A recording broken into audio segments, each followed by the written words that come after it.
Hello, my garden friends. This is Jersey Shore Lisa from MyNJGarden.com, and I'm here with another video in my front yard food forest in Ocean County, New Jersey. I came out early to get some work done today outside in the garden, and I wanted to share with you 3 unique fruits that you may not think you could grow in New Jersey. Maybe you've never even heard of them before, but you absolutely can, and they're a great addition to your food forest in this zone, which is 6B 7A. I would love it if you would subscribe to the channel and like the video. I'm trying to put out as much unique and helpful content as I can for everyone. I'm doing a video, at least a video a week. So please subscribe and join me for future updates.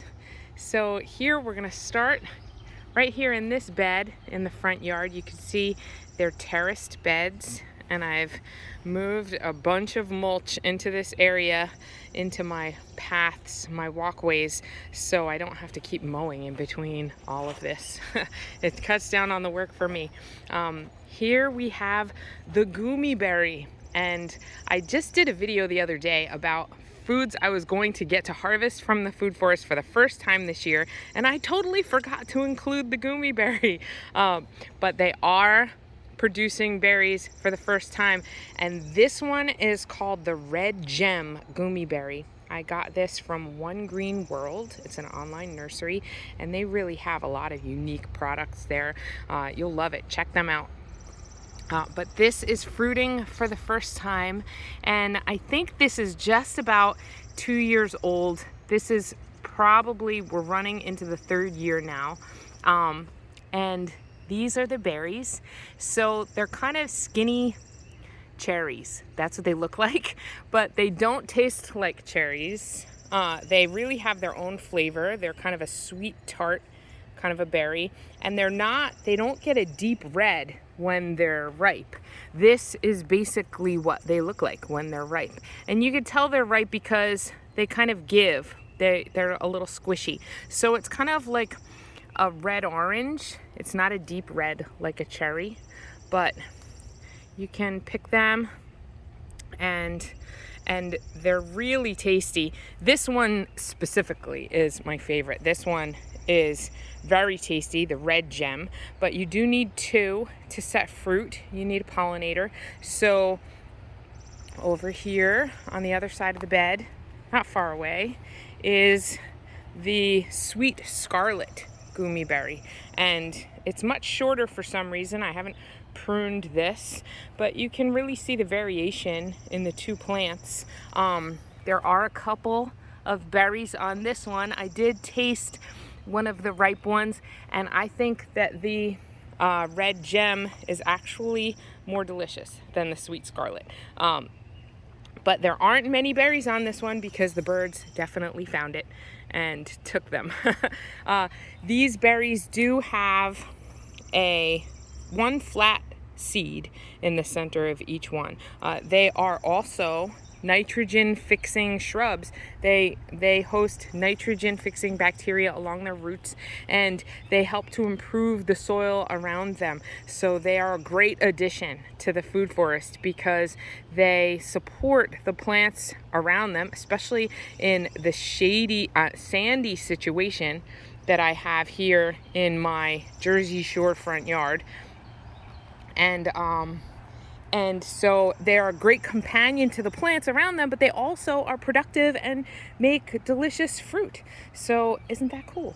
Here's the last of the peonies in the yard, and that's such a fantastic color. This one is in the shade of this high bush cranberry. So I think that's why it's blooming a little late. It's reaching for the sun. And I just adore it. Let's see, over here next to this fruiting Goumi is a jujube, and this is a lang jujube, and that's where that is. This is a dwarf tree. It's not going to get too high. I don't believe that it'll get over 12 feet tall. And then its partner over here is a Shanxi Li. And both of them, the buds.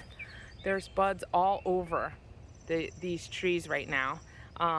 And they're just starting to open. So you can see one little open flower there on the Shanxi Li. And then over here on the Lang, there are more. I know I saw them. I saw them before. And they are tiny, tiny flowers. Here we go. Here are some of the flowers. And so they bloom later than the other fruit trees in the yard, so they kind of miss the pest cycle to a large extent, and they aren't really bothered by pests, so there's no need to worry about having to spray them with anything. The jujubes are really tasty right out of hand, and they have a pit inside them, and you can eat them out of hand where they're kind of firm like an apple when they first become ripe, or you can leave them on the tree and let them become overripe, and then they kind of shrivel a little bit, they dry a little, they kind of become more like a date, and you can eat them that way. The one that I tried last year was the first jujube that we got, and that was on the Shanxi Li tree, and I ate it when it first became ripe, and it was still firm, and it was very delicious. I'm looking forward to more of them becoming ripe this year. And then I wanted to bring you over to the third unique fruit that you can grow in your food forest in New Jersey. This is the rain garden. We're doing a quick drive-by of what the rain garden looks like right now. This is my giant mulch pile that I've been moving to the backyard to replenish the wood chips around the greenhouse. We'll do that in another video. And I just wanted to show you how crazy and out of control the sunchokes are getting this year. The sunchokes, these are the red-skinned variety, and I have already, believe it or not, thinned this out. I dug up a bunch to try and clear this path underneath the grape arbor, but they're just laughing at me, and they're just spreading right back in there. They have swallowed up a few plants over here. They swallowed up an aromatic aster, and there's a fennel that's still peeking out and trying to survive. I need to help them out and do some thinning. There's also some black-eyed Susans over here that are going to get swallowed in a little bit. We have over here, there's some Egyptian walking onions I have in a pot, and they're forming those bull bits on top that will get a little bit bigger, become heavy, and bend the plant over so that it re-roots itself. And then I know that I had an agenda for this video, but I can't wait to show you the fact that these are gagoots squash. And gagoots squash are different than other squash. They have white flowers when they bloom. They're really pretty little flowers. They're a very vining squash, so I could have a trellis system, but I think I'm just going to let them vine all over the ground here. There's also Malabar spinach coming up around it because that's what was there last year, and that reseeds like crazy. So the gagoots, if you want to grow that, don't get discouraged. If you start it from seed, it takes a really long time to get going. It's like loofah. You have to start it really early. And so I think I started these guys maybe late February, and they take a long time to germinate and then to get going. Now that it's really warmed up, it's been hot this week, they really seem to be taking off. So those are going to be gagoots. The squash on gagoots end up huge. They're like the size of your arm when they get mature. So you can eat them as young summer squash right off the vine. And then this is the third unique fruit. I digress. I got distracted. So this is a medlar, and a medlar is a small tree which will get to be top out at like 12 feet-ish. And it's in the rose family, and it blooms with white flowers, and they are single layer of flowers, so it looks kind of like a wild rose, but it's not thorny. And Then it's followed by these fruits, and it's self-pollinating, so you don't need a partner to get fruit off of a medlar.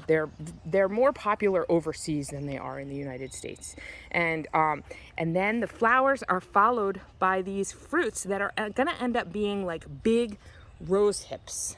And you let them get very, very ripe. In fact, overripe, so that they're very soft. It's called bledding the fruit. And then they're ready to eat, and you could basically eat them with a spoon, so they say. I haven't had them myself yet. I can't wait. And they're supposed to taste like spiced applesauce. How great is that gonna be? I can't wait.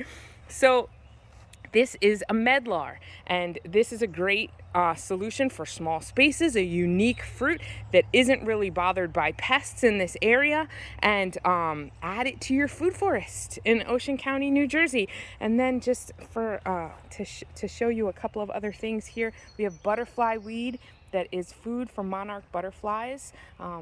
In the milkweed family, and that is about to start flowering. You can see the buds are tinted orange. Those will be orange flowers. They're so pretty, and they are loved by the butterflies. And then this is also not asparagus, horseradish. This is horseradish, and horseradish can be used much like comfrey in the garden. You can cut it, chop it, and drop it as mulch. It's a dynamic accumulator, and it puts out a lot of large leaves that you can use to mulch your garden.